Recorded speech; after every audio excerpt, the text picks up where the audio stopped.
Chant 16e. Déjà j'étais en un lieu où s'entendait, semblable au bourdonnement d'une ruche, le bruissement de l'eau tombant dans l'autre enceinte, quand trois ombres, en courant, se détachèrent ensemble d'une troupe qui passait sous la pluie de l'âpre martyre. Elles venaient vers nous, et chacune d'elles criait « Arrête, toi qui, à tes vêtements, nous parais être de notre ville perverse !»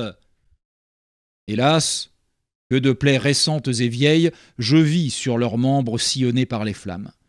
J'en pleure encore, quand le souvenir m'en revient. Mon maître, attentif à leurs cris, vers moi tourna les yeux et dit « Attends, avec ceci, il faut être courtois. Et n'était le feu qui darde sur le sol, je dirais que la hâte te convient plus qu'à eux. » Quand nous nous arrêtâmes, ils recommencèrent leur antique gémissement, et, arrivés près de nous, tous trois firent de soi une roue.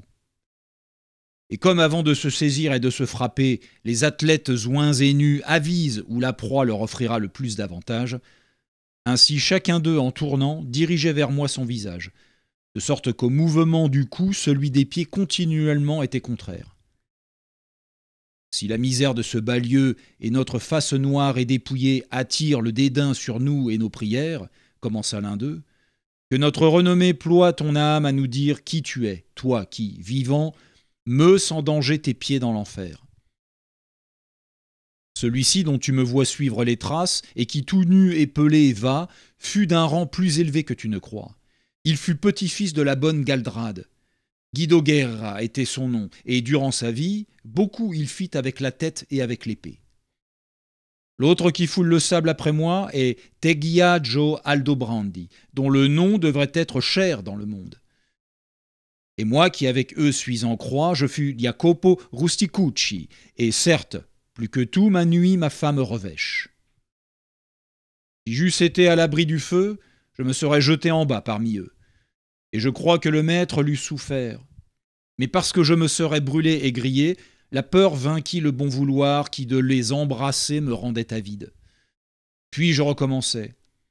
Non du dédain, mais une douleur si grande que tard s'éteindra-t-elle, m'inspira votre condition, lorsque le maître me dit des paroles par lesquelles je compris que venaient des gens tels que vous.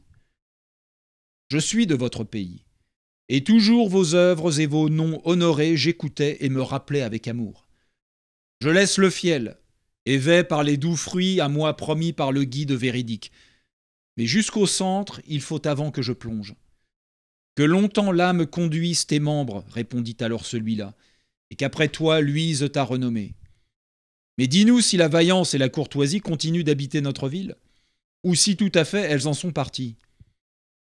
Guillaume Borsiere, qui depuis peu gémit avec nous, et avec les autres s'en va là, nous a, par ce qu'il nous en a dit, contristé beaucoup. La gent nouvelle et les gains subis ont, ô Florence, engendré en toi tant d'orgueil et d'excès que déjà tu en pleures. Ainsi m'écriai-je, la main levée, et les trois qui ouïrent cette réponse se regardèrent l'un l'autre, comme on regarde à l'aspect du vrai. Si à chaque fois, répondirent-ils tous, il t'en coûte si peu pour satisfaire autrui, heureux es-tu de pouvoir ainsi parler à ton gré. Cependant, si tu sors de ces sombres lieux et revois encore les beaux astres, quand joyeux tu diras « je fus là », fais qu'en ton discours nous soyons. Lors, ils rompirent la roue, et fuyant, leurs jambes agiles semblèrent des ailes. Avant qu'Amen, on ait pu dire, ils avaient disparu. Sur quoi le maître jugea bon de partir.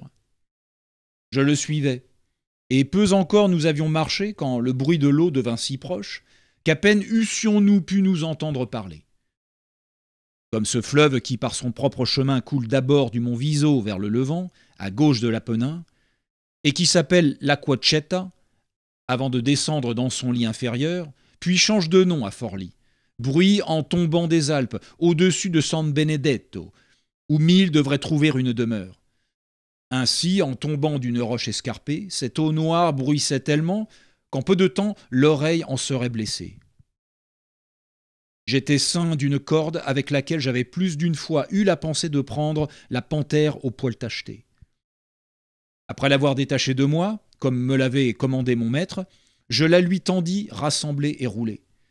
Et lui, s'étant détourné à droite, la lança un peu loin du bord, dans le gouffre profond. Il convient, certes, disais-je en moi-même, que quelque chose nouvelle réponde à ce nouveau signal qu'ainsi de l'œil seconde le maître.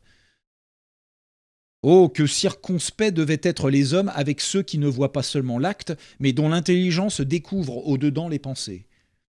Il me dit « Tout à l'heure, en haut, va venir ce que j'attends et ce que songe ta pensée. Il convient que bientôt ta vue l'aperçoive. » Toujours autant qu'il peut, l'homme doit clore ses lèvres à ce vrai qui ressemble au mensonge. Car, sans faute aucune, il attire la honte. Mais ici, je ne puis le taire.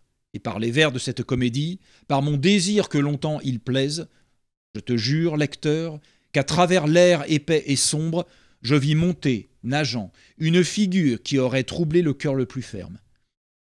Semblable à celui qui, ayant plongé pour dégager l'encre retenue par un rocher ou quelque autre empêchement caché dans la mer, étend les bras et le corps, ramenant à soi les pieds.